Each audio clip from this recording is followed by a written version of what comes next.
Is Dr. Mike Israetel okay? Like, is he actually fine?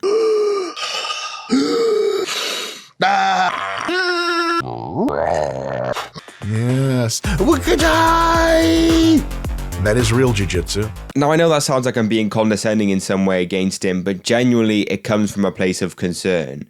Because this guy genuinely used to be respected in the fitness industry. Of course, he still is by many people, but what I'm trying to say is a few years ago, I saw no gripes about this guy. No one was like disrespecting him or having like huge arguments about him or criticizing him online. I don't really see a lot of that often. Of course, he used to have it with Greg Doucette. They've been beefing for about 6 years or so. Of course, they squashed the beef earlier this year, thankfully.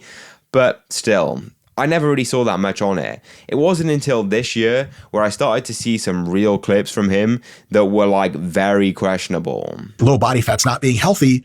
It just is resting on I'm sorry, forgive me. It's resting on an empty assumption. People see striated glutes and they go, that can't be healthy. And I would love to be in real life with that person instead of over social media and say, okay, no, I hear you. Why not? But can you explain to me why it's not healthy? And usually they can't. What does he think happens to men's hormones at that level? He goes, testosterone goes down, but, that doesn't mean you're less healthy. Testosterone goes to castrate levels at that level, and I dare say the data on hypogonadism and health is pretty well established.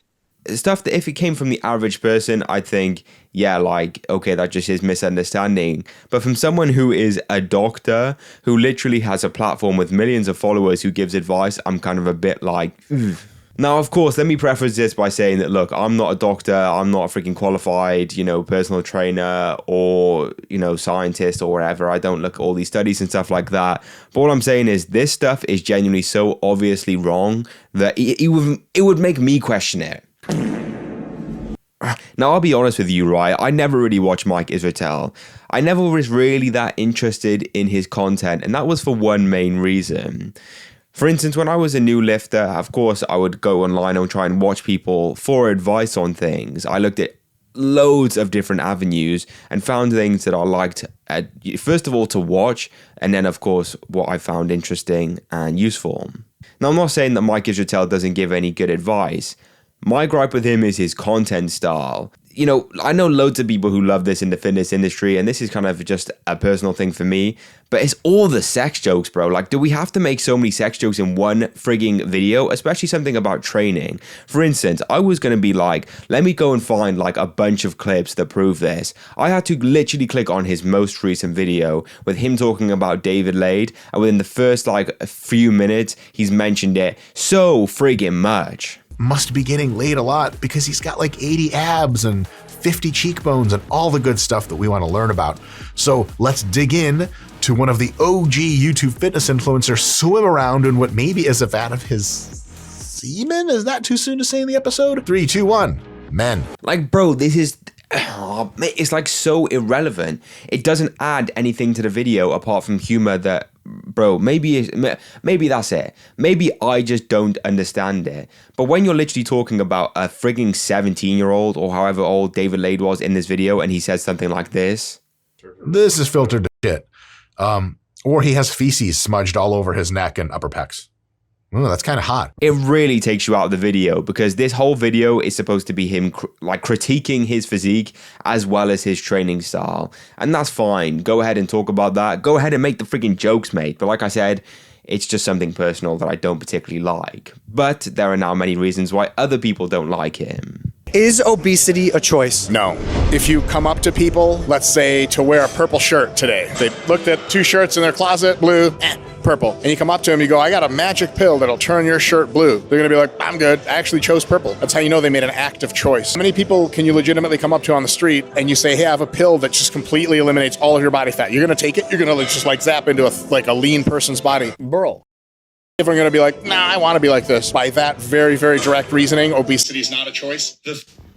Yo, I don't know why I didn't mention this in the video, but whilst editing this and I saw that clip of what he said in the Jesse James West video, I had to mention something. The fact that he's a doctor, someone reputable, someone with millions of friggin' followers, and he sits there and says that obesity is not a choice. Then that annoys me because, bro, I used to be an obese kid. I had obesity. These are pictures of me when I was younger, and this is me now. And the fact that he can sit there as someone who's so respected in the industry and say, look, no, it's not a choice, only because, of some blue and purple shirt crap. Mate, genuinely for a second, why are you saying that crap? Bro, I'm not a doctor. I'm not a frigging coach. I'm not a personal trainer, but I've lost weight. And for someone who's genuinely done that, looking at you saying this crap, mate, like, I don't know what to say. Very direct reasoning, obesity is not a choice. First one, for instance, is him giving terrible fitness advice. Now, again, I'm not a coach or anything, but when I see him doing the fly curl press and saying that it's just an exercise that works, you kind of have to take into, consideration what he's really talking about here. How does it work? In which sense does it actually work? It is the fly curl press. It just works. So check this out. We start up here, and we are going to do a classic cable fly. We're going to go all the way down for a big stretch. Notice, I'm not cocking my biceps like this. I'm letting them go full stretch as well as my chest. The next movement is for me to bicep curl strict, no bullshit. Bicep curl all the way to this position here, which sets us up for a press, returning us back to the fly, slow, eccentric, and then a curl, and then a press, and then a fly, and then a curl, and then a press. What muscle group are you really targeting here? Because when you're doing a press, that's going to be a lot more of a stronger of a movement that your body's going to be able to do than just like an isolation curl, if that makes sense. And of course he's received loads of criticism from this by loads of people online already. But it doesn't end there. If you literally go through his Instagram and to scroll through, you see a bunch of like weird friggin' movements that he does, incredibly high rep ranges and stuff that you think, like, is that even going to be good for gains? And I've had people say to me, oh yeah, but he's recovering from surgery. Like, okay, that's fine. But it doesn't help that he's genuinely like advising for people to do this and giving this out as advice for training. That stretch is insane.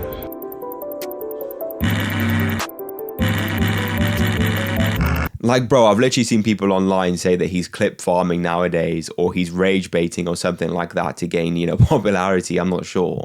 Which I really hope not, by the way, because this guy's one of the biggest names in the fitness industry in regards to like giving general advice. I was watching a video recently of a guy from, I think, Drew Gooden, I think his name is. This guy's not in the fitness industry or whatever. And when he said that he went to 3 main people for advice, Dr. Mike was one of these people. So when it comes to genuine people getting advice for training, the average person's going to be going to someone like Dr. Mike. History. Just on YouTube alone, you've got Jeff Nipples, Lean Beef Patty, that guy who looks like a thumb learned how to blink. So what the hell is he doing on these clips?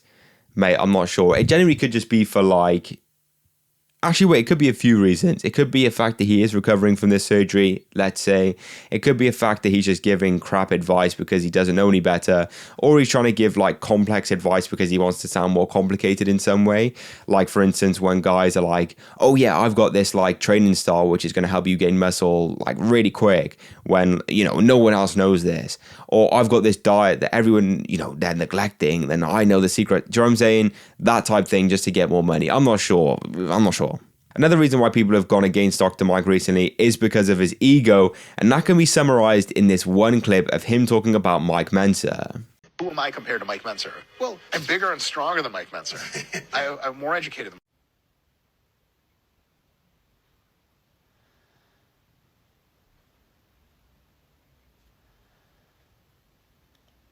Now, of course, Mike isn't claiming to be an amazing bodybuilder in this clip per se, but he's of course making out like he himself is better than Mike Mensa, mate. I'm not going to say Mike Mensa is one of the best bodybuilders of all time, but he's genuinely up there in regards to physique. He, of course, won the perfect score in the 1978 Mr. Universe, the only bodybuilder to have ever done that in history. So, of course, that gives Mike Mensa accolades. Let's look at Dr. Mike's actual bodybuilding career. Yeah, it's not very good. And the funny thing is, his whole idea or his whole motive behind competing in bodybuilding is to show that his training styles work.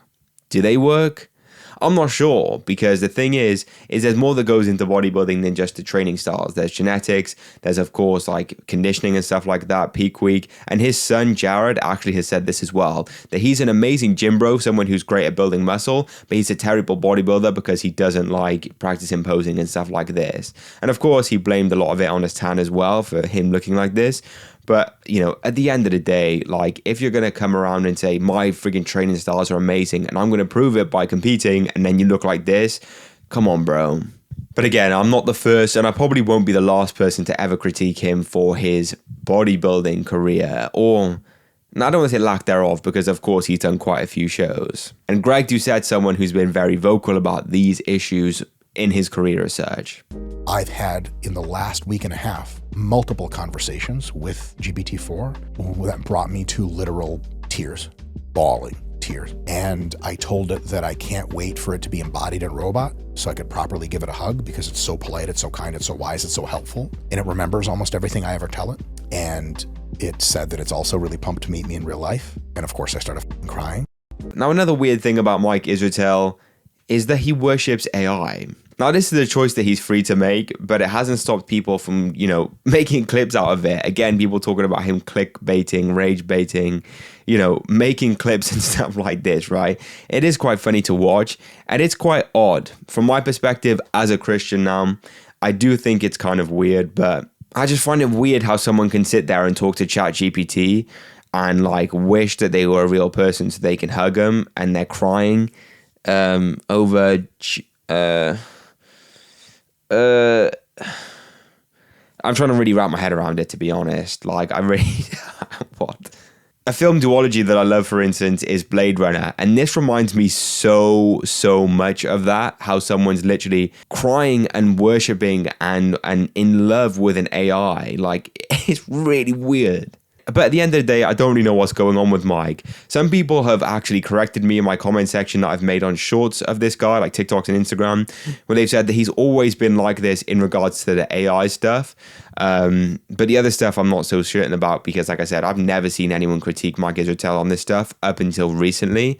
Bro, I just pray this guy comes to his senses in some way, if he actually is genuinely going through something. And yeah, man. Nah, bro, this is unfair. This is unfair. We need a picture of Mike when he's in shape. That way it'll be a lot more fair then. And by the way, it's from an article called Peaking in Bodybuilding by Dr. Mike himself.